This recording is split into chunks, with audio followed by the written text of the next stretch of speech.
Welcome to another episode of Sensational Customer Experiences. This is the show where we explore the idea that everything your customer knows about you is a direct result of input from their five senses. It's what they see, hear, taste, smell, and touch that determines how much they love you. And now here's your host and consumer experience expert, Wes Miller. And I'm in Togo, West Africa today, and you're probably wondering, why am I in Togo? Well, I am here as a volunteer for a foundation that I learned about recently called Hidden Talent Foundation. It is an organization headed up by one of my guests here today that has the mission of assisting underserved children with their educational needs. I'm going to be speaking today with the head of the foundation, Dr. Ayeli Amavigan, and I will let her give us the opportunity to tell us more about the Hidden Talent Foundation and what they do. I'm also joined by her husband, Sam Levante, who they actually met doing this work, and so I'm going to let them speak to that. And I'm also here with another fellow volunteer, Pat Petit from Las Vegas, and I will, in fact, why don't I just pass the microphone now and let everybody introduce themselves.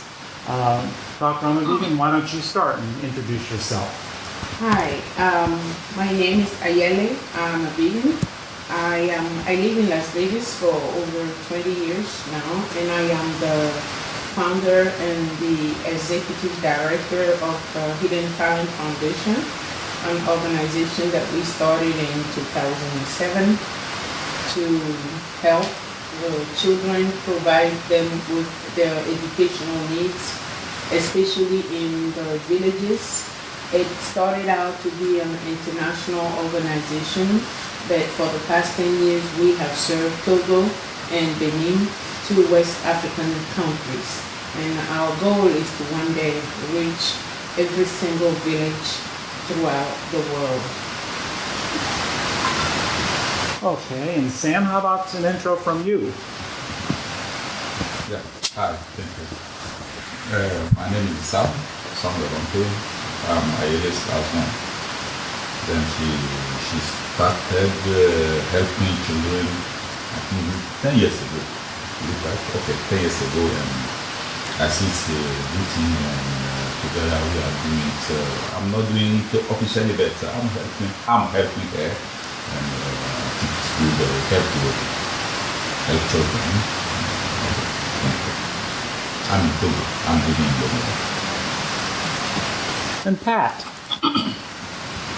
Hi, my name is Patricia Batee, and I am a mediator with the Clark County Neighborhood Justice Center, as well as a business owner in Las Vegas. The name of my business is 702 RC Raceway, and I am also a volunteer for the Hidden Talent Foundation. All right, thank you everyone for your intros there.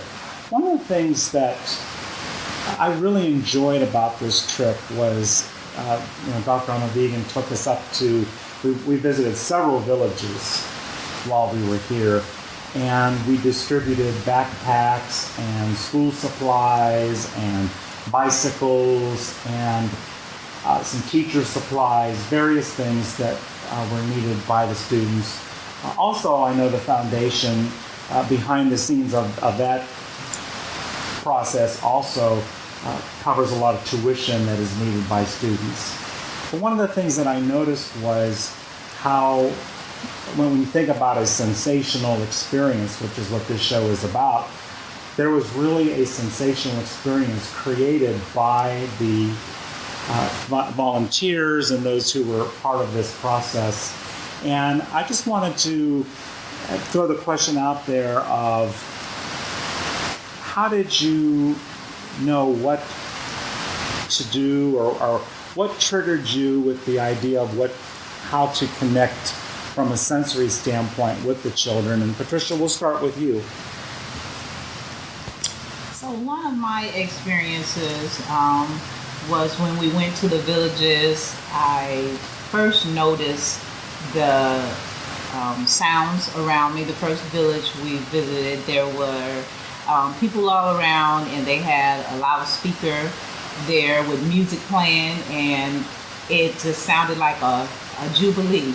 The kids were laughing, and there was a lot of goings on, and so it immediately made me appreciate being there because I could tell they were anticipating us to come in, and they were very excited when we got there, and it was just a beautiful experience. So first visually, I noticed what was happening around me, and also auditorily I heard, the sounds of the celebration that was happening to take the supplies and what we did on that day to the children. Dr. Amavigan, what inspired you? I've read from your brochure, you have quite an interesting story. Is that partly what inspired you to do this work? Yes. From the beginning, education has always been my way out of poverty, and I wouldn't have been where I am today if it wasn't for strangers, total strangers that helped me along the way with some of my family members by paying my tuition, giving me food when I was hungry, going to schools, coming back, and by just being there for me, buying me shoes and giving me a little bit of everything I needed. So I just figured without those help, I wouldn't have been here today. So I kind of tried to reproduce the same thing that these people in the past did for me, so other people, volunteers, can get involved, so we can help as many children as we can and help provide them the means for better life. And that's why I started this about 10 years ago. And would you ask Sam in French that same question of what inspired him to do this? And Sam, I'm going to ask you to share it in French for listeners out there who might appreciate hearing it in French. Wesley aimerait savoir pourquoi tu t'intéresses à ce travail, à l'éducation des enfants, mais il aimerait que tu peux parler en français pour ceux qui sont là, qui écoutent et qui aimeraient aussi entendre cela en français. Merci. Je me suis beaucoup intéressé à ça pour deux bonnes raisons. La première raison, c'est qu'on ne peut pas construire un pays sans l'éducation des enfants. L'éducation des enfants est la fondation d'un pays, un pays qui veut bouger, un pays qui veut grandir, un pays qui veut se développer, voilà, a besoin que ses enfants soient bien éduqués. Et ce sera ça le soubassement de l'évolution du pays. Et c'était la première raison. La seconde raison, c'est que personnellement, j'ai beaucoup d'affection pour les enfants, j'aime les enfants, j'aime voir les enfants s'épanouir, j'aime voir les enfants évoluer. Et je pense que les deux raisons sont suffisantes pour que je porte une main forte à mon épouse qui est pleine dans ça. Et là, il faut que je le précise, il s'agit juste je prête juste une main forte à mon épouse parce que c'est elle la responsable, c'est elle qui est pleine dedans. Et ce que je peux faire pour l'aider, pour que ça bouge, pour l'aider, pour que ça soit effectif, je n'hésite pas à le faire. Merci. C'est vrai que ce n'est pas un travail pour moi, mais c'est juste le fait que je me porte à mon épouse. So, Dr. Amavigan, would you kind of give us a summary of what your husband just shared with us? He said he got into this work with me for two main reasons. Number one reason, he strongly believes that education is the children if when children are educated, that means the future. They are the future of our countries and the future of the world in general. So educating children will lead to a better future for all of us tomorrow. That's one of his main reasons why he got involved. And his other main reason, he has two men, is that personally he loves children. He loves to see children just enjoy themselves, become educated, and have fun while going to the schools and getting their education. So because of that, he helped me. He's helping me as his wife. That it's really not his job, but because his wife is doing that, he's just giving his hand to. He's just giving a support. He's there to support me in my work, and that he likes to do that very much. Thank you.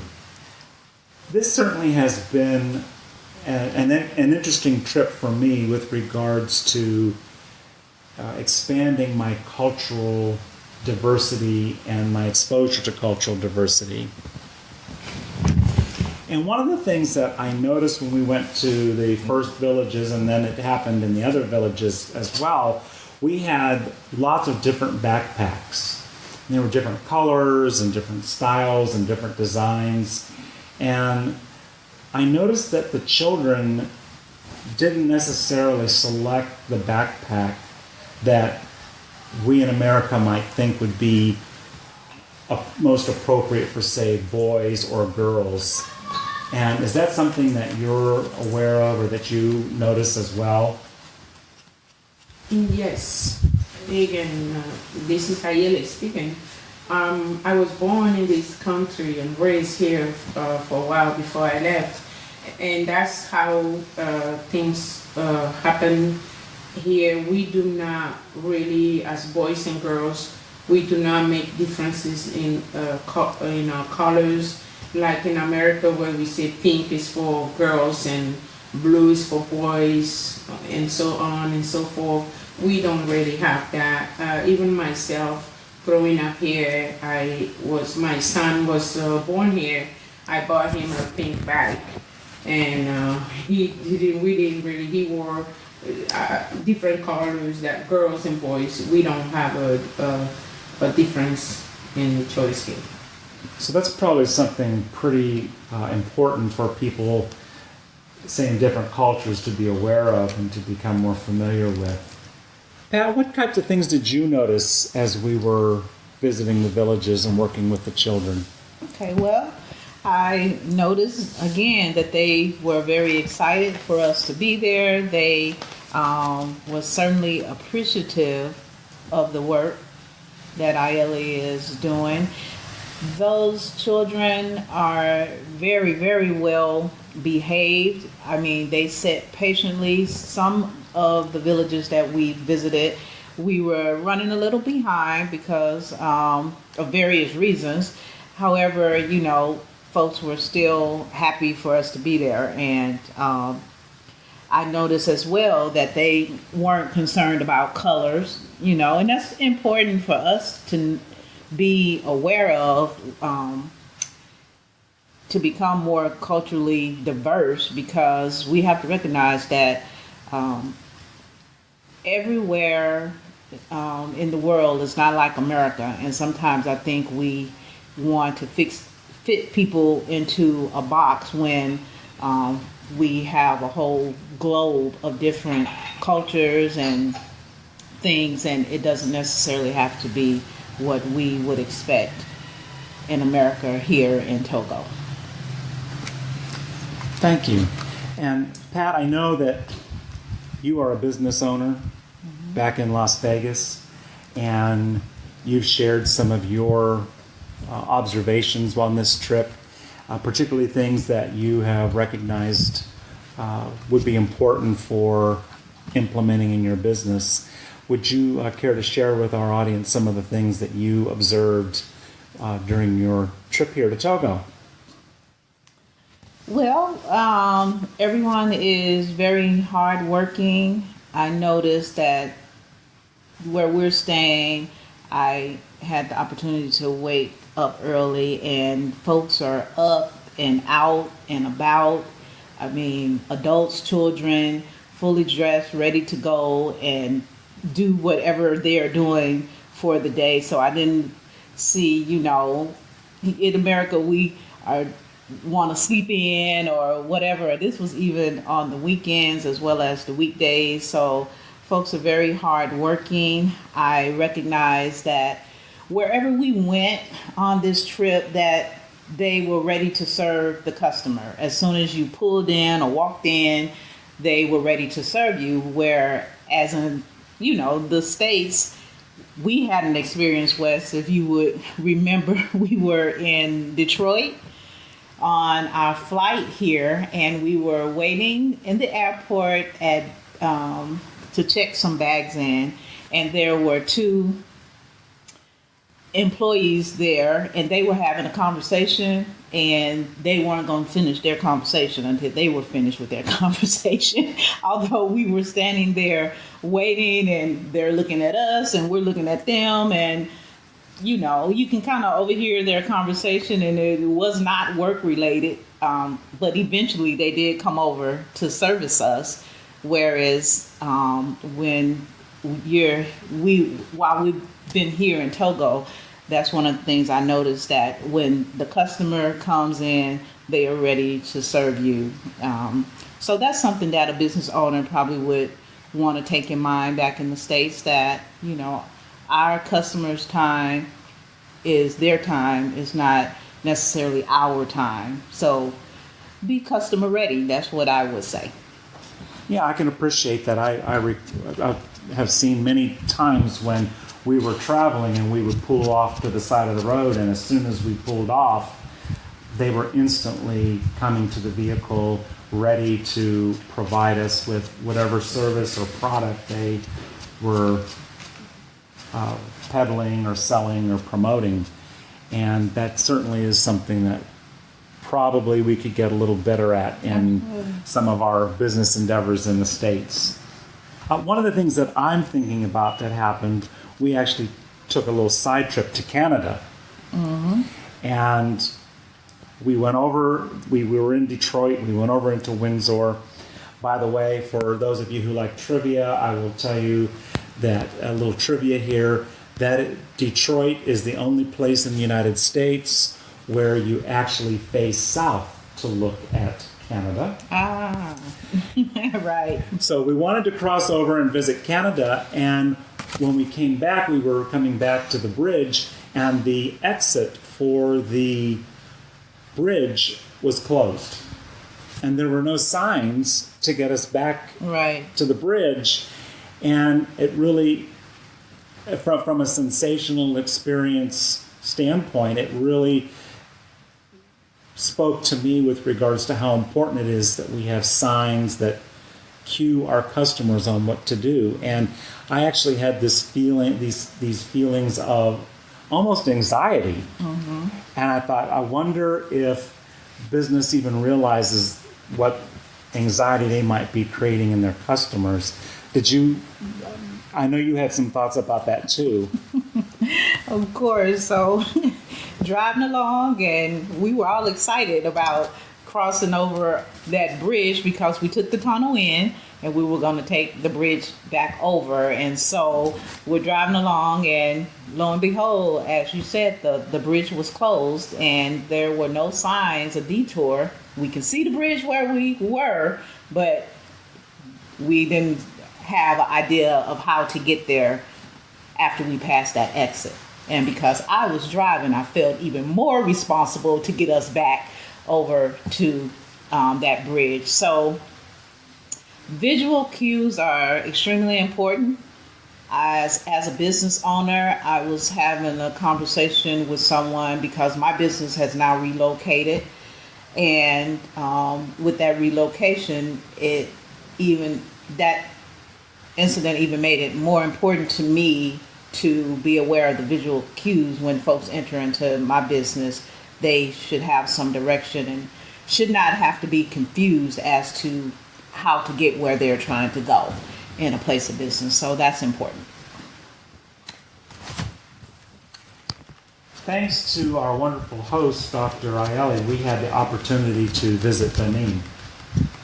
And while we were in Benin, we were on the beach. We went to see the port of no return, which is a very reflective location. It is a location where slaves were shipped out and taken from Africa by ship to various destinations. One of the things that's happening there now, we had some gentlemen who were selling coconuts. And for me, it was a sensational experience because they had these machetes and they cut the coconuts open. And would either of you care to talk about that or share your experience with the coconuts? Right. So I want to speak to this because it was my first experience, and so I wanted to talk about that. It was so amazing to see them be so skillful with the machete to cut the coconut open just right so you can drink the coconut water, which is very refreshing, and then to have them cut it again just perfectly in order for the customer to scoop out the coconut with the part that they cut open so you can enjoy the whole coconut. So watching that visually was a sensational experience, and enjoying the coconut the taste was refreshing, and it was much different than the coconut water we have back in the States. It was the real deal.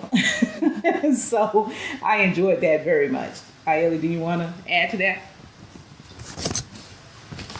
I just want to add to it that Africa has so many beauties that we don't even know, that we take for granted. A lot of the food here, like you said, the coconut, we almost never go to a store and buy a coconut water or milk because we get it fresh. Every day we can just go out and get a fresh coconut, like you say, and take the juice and take the meal out of it, scoop the inside and eat it. And in America, we actually don't have that. And the people that cut the coconut here, it's something that they've done over and over and over, and eventually they get used to it. So they do it as we'll just get in the car. To them, it's like us getting in the car and just starting the car and driving away. So they just do it without even thinking. They can cut the coconut open with their eyes closed and not hurt themselves with their machete, with their big knife. And so yeah, it's a great experience to see. So what I hear you saying too is that there's actually a process that's clearly in place and then a lot of practice to get it right. And I can only imagine how much practice it takes, because part of me was waiting, like, I hope they don't chop their hands off, because they're just so talented with how they use the machetes and how they were able to open the coconut. So that was truly a sensational customer experience that these gentlemen have developed for their customers. We don't get a chance to talk a lot about food.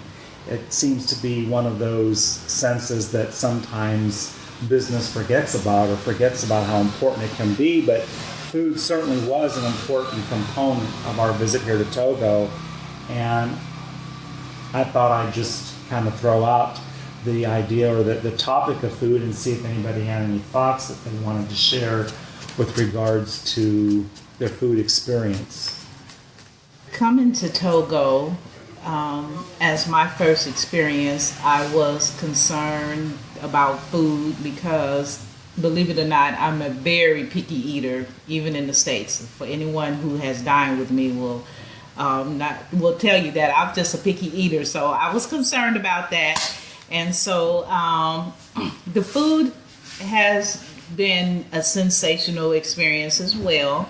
I think what's important to know is that I guess my concern wasn't necessarily getting sick or anything. It's that I am a picky eater, as I said. So my concern was liking the food. So I won't be shy to say that I did bring some food, so I didn't starve while I was here. But it's just the normal stuff. We ate eggs for breakfast a lot. The street bread, is that the right term? Street bread was phenomenal. I wish we had it in the States. And some other things that I probably, the bruschetta was something new for me. And just a lot of things, the tomatoes and onions, just a beautiful, beautiful experience. But to be honest, very transparent, I didn't like everything that I tried, but I was willing to try it. So I think it's important to respect boundaries. It's not necessarily should be an offense if you don't want to eat something. That I think as a business owner, you can't take things personally. If folks have their boundaries, that's fine. It's not necessarily something to take personally. It probably would behoove any business owner concerning food and the taste sense, if you are going to cater to a multicultural type audience, that you should probably do a lot of research and connect with someone who can give you some pointers on whatever it is you're serving. For instance, if I may, Ayeli, you stated that back in the States that they try to pass off bananas for plantains, which there are two different types. And so it's important to know that you can't or shouldn't try to fake it till you make it. It probably would behoove you to just do the research and deliver what folks are expecting. I want to express my appreciation to both Dr. Ayeli and Sam, who both of you introduced me to a lot of different types of restaurant experiences and food experiences. We had some great fries at one location that Sam took us to. We had the opportunity to experience fufu, which is a Togo staple, and experience even my interesting experience was being able to try goat meat. And I wasn't quite sure about what I would think about the goat meat, but I actually liked it. It had kind of a sweet taste to it, and I thought it was very, very good, and I enjoyed that. So my thanks and my appreciation to both of you for attending to some of my picky food tastes, which probably is an American thing. We're pretty tough, I think, in America when it comes to what boundaries we place around food and how exploratory we are willing to be, or experimental we're willing to be with food. So I really appreciate your respecting and putting up with me and my food experience here. And it probably lends itself to overabundance in America, because we have food. I mean, people have food. So it's probably one of those things that we take for granted to be so picky. I want to emphasize that this whole experience, doing this great work with the children, has really given me an opportunity to reevaluate some of my thoughts with regards to what sensational experience means. And in closing, this is the part of the show where we come to what I call that makes sense to me. I'd like each of you to share a couple of your tips or a couple of recommendations that you make to our audience, that you can make to our audience regarding how they can be more sensational in their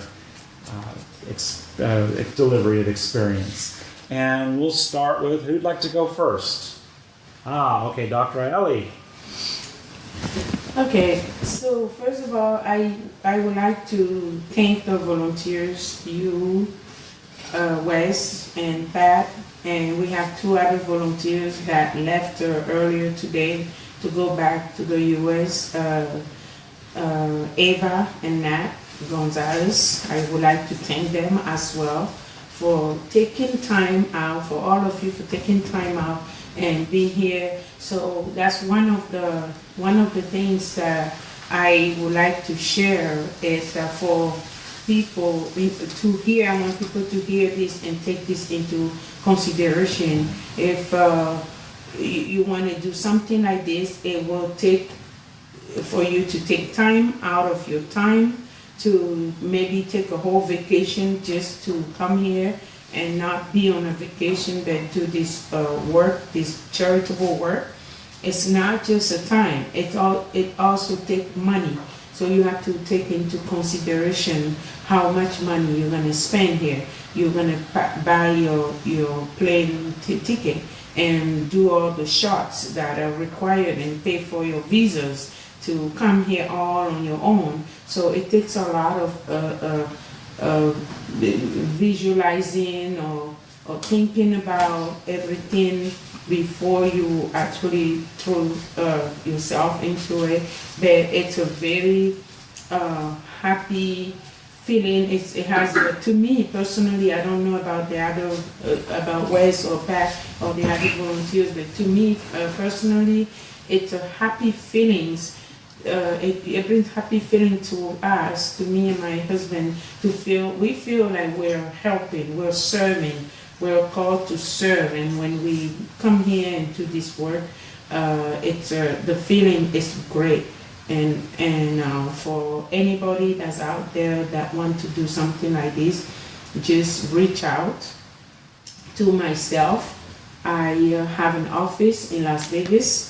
My office address is 2585 South Jones Boulevard, Suite 2F as in Frank, Las Vegas, Nevada, 89146.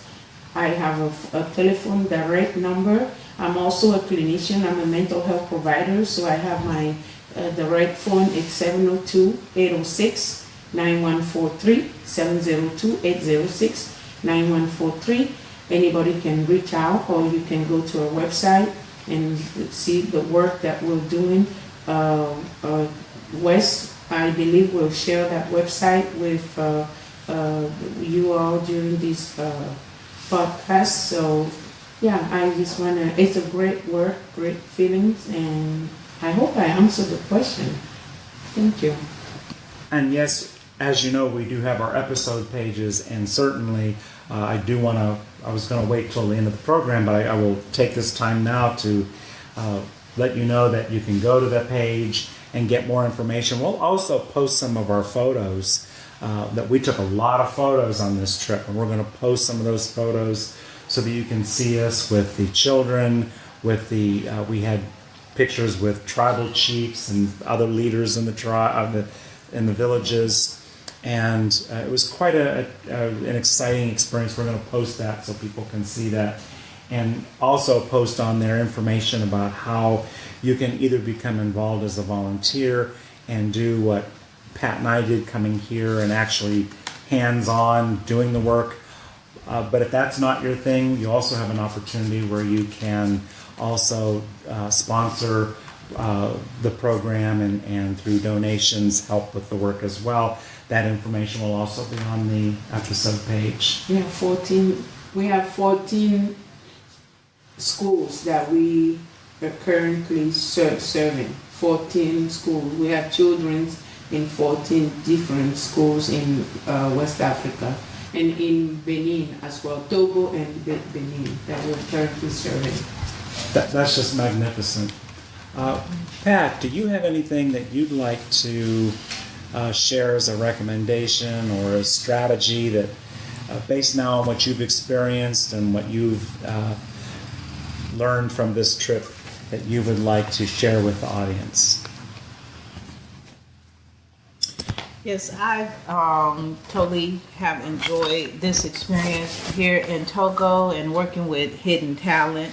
As Ayeli has already stated, it is a beautiful work and it is a great thing that she's developed and is working on to help the children here in all of the villages that Hidden Talent serves. And I share with her earlier that I love the name Hidden Talent, and she shared with me that folks will think is some kind of entertainment when you say the word talent, but it is the talent that is within a child that may not get discovered if there's not someone there to help develop it and bring it out, as she shared her story earlier.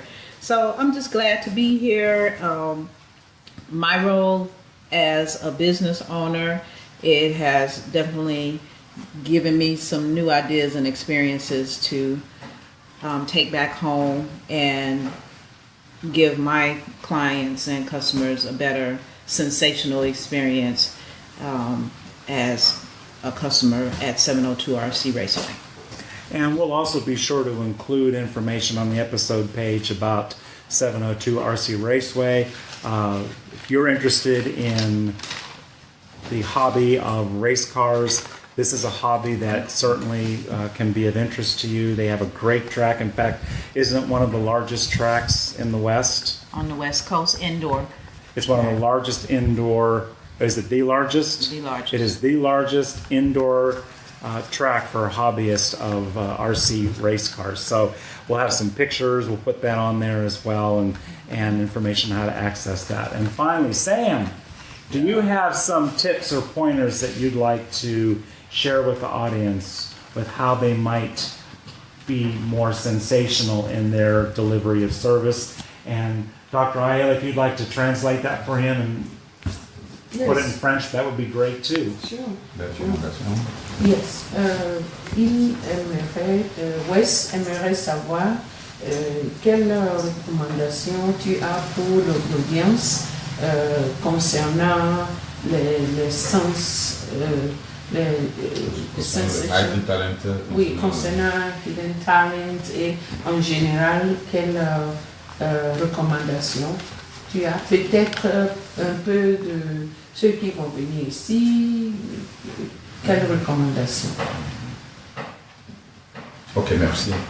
Je vais dans un premier temps leur témoigner toute notre gratitude à Wes, à Pat, à Nat, à Eva, d'être là ces vacances-ci pour 7 ans. Au-delà du Togo, je crois que c'est à l'évolution de toute l'humanité que vous contribuez. Voilà. Quand on aide un enfant, parce qu'aujourd'hui tous les enfants appartiennent à toute l'humanité, quand on aide les enfants, je crois qu'on aide à l'évolution de toute l'humanité. I'm going to translate that first. He said he would like to thank you, Wes, Pat, Eva, and Nat for being here, for taking time out of your time for being here and for doing this work. And he also said, beyond Togo, that you're doing a great work that's going to go beyond Togo. Meaning the student that we're helping today, they're not just going to grow up and help here in Togo. I grew up here, but I don't help here. I'm a mental health provider myself. He didn't say that part, but I'm just adding to it. That's an example. I serve my clients, American, and my employees, I employ people, they're American. So that's what he means by your work is beyond Togo. And yes. Pour une année scolaire, en aidant un enfant, en lui payant son écolage, en lui achetant des cahiers, vous n'imaginez pas la joie que vous apportez dans une famille. For a school year, for you to buy school supplies for a student, to pay for tuition, you cannot imagine the joy that you bring into a family here. Et je suis convaincu que ces enfants que vous aidez, demain ils vous seront reconnaissants. Et juste pour dire, pour que ça évolue, Je pense que votre présence, si vous avez constaté sur le terrain, votre présence a été très importante. Votre présence a prouvé combien vous étiez aux côtés de la Fondation humanitarian.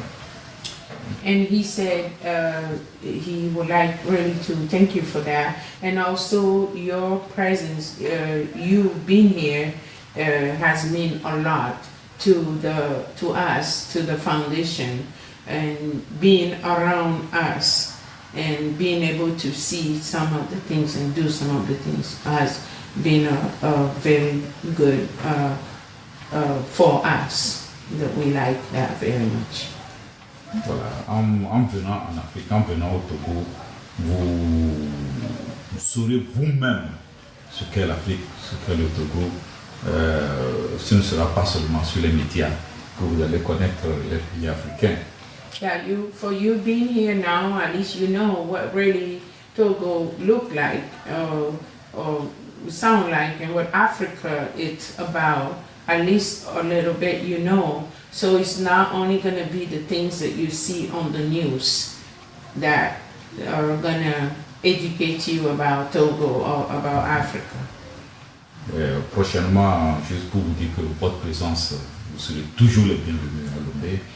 Vos amis, vos parents, vous serez, tout le monde, vous serez toujours les bienvenus. Et c'est ensemble que nous allons construire cette humanité. He said that from now on, for the next time, you are very welcome here again, to come back again. Your family members, your friends, everybody is welcome to come here. That it's only together that we are going to be able to build humanity. Thank you. And thank you. I think that is some great closing comments, that it's only together that we can build humanity. And I really appreciate that, Sam.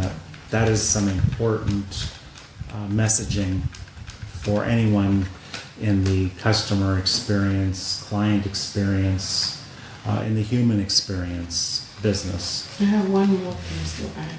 Oh, sure.